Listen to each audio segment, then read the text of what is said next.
pretty good discussion this morning on the China trade dispute. There's optimism as the two sides begin another round of negotiations later today. I reported yesterday, my sources are saying that they are in the writing of the MOU part of this discussion. That means that's a memorandum of understanding. The president doesn't call it an MOU, but they are certainly in the writing part, writing down what are the major issues this morning between the Beijing and the U.S. This is the situation along the U.S.-Mexico border remains in focus this morning. The president and Department of Homeland Security Secretary Kirstjen Nielsen emphasized the need for action now.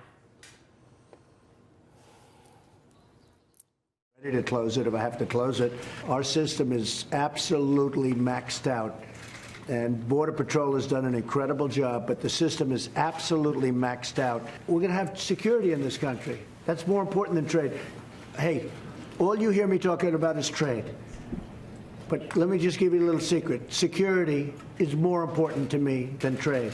In my opinion, right now, this is one of, if not the biggest crisis this country has faced in a decade.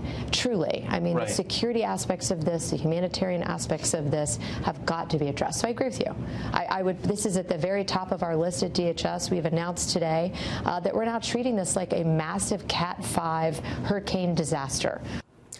Both Republican lawmakers and business leaders are objecting to the potential border closure, though. Joining me right now is a lawmaker who was at the border this past weekend. He is Arkansas Congressman French Hill. And, Congressman, it's good to see you this morning. Thanks so much for being here. Good morning, Maria. First, tell us about your trip. You went to the border. What did you see? Assess the situation for us from your eyes. Well, this was my fifth trip to the border in the last 3.5 years, but this one was the most compelling as it relates to the emergency. We visited with Catholic Charities, we visited with Customs and Border Patrol, and there's no doubt that they are overwhelmed by the hundreds of thousands of people coming across the border. Don't be concerned about caravans. They have a caravan a week in terms of number of people recently at McAllen, Texas. Yeah, that's incredible. And what's concerning is the fact that the groups that are coming in have changed from young males to now families, but we're not really sure if they actually are families. Did you get a sense of that? Right, that is a challenge. There are, for the first time, males accompanying children. They're in our detention center. That's a real clear change that we heard from Catholic Charities and from the Customs and Border Patrol people. Our laws are built around deporting single male Mexicans back into Mexico.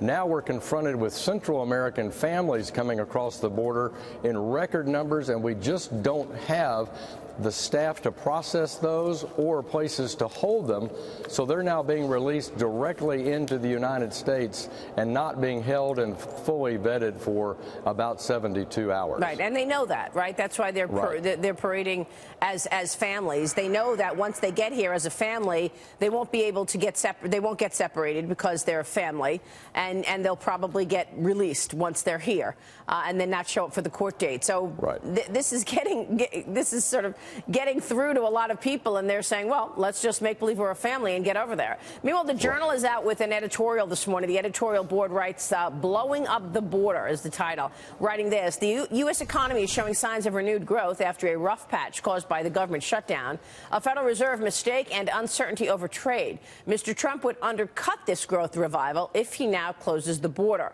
Congressman, there is real pushback here. Your reaction?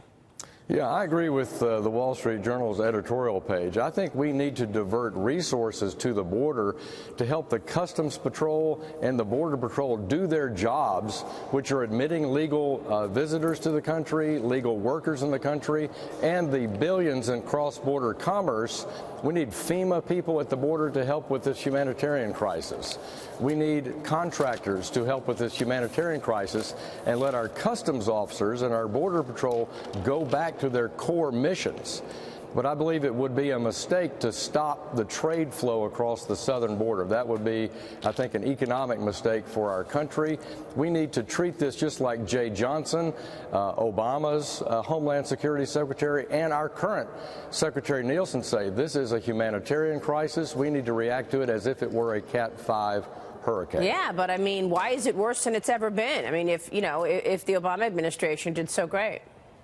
Well, I toured the facility built by Jay Johnson at McAllen, Texas on Friday, which was the detainee facility at McAllen, Texas during the 2014 family crisis. I think we'll exceed those numbers from 2014. Yeah, that's what I'm saying. Meanwhile, I got to get your take on China before we go. Another round of U.S.-China trade talks beginning in Washington today. The two sides apparently closer to a deal than ever. The president commented on the negotiations last night. Listen to this. We're very close because you are going to have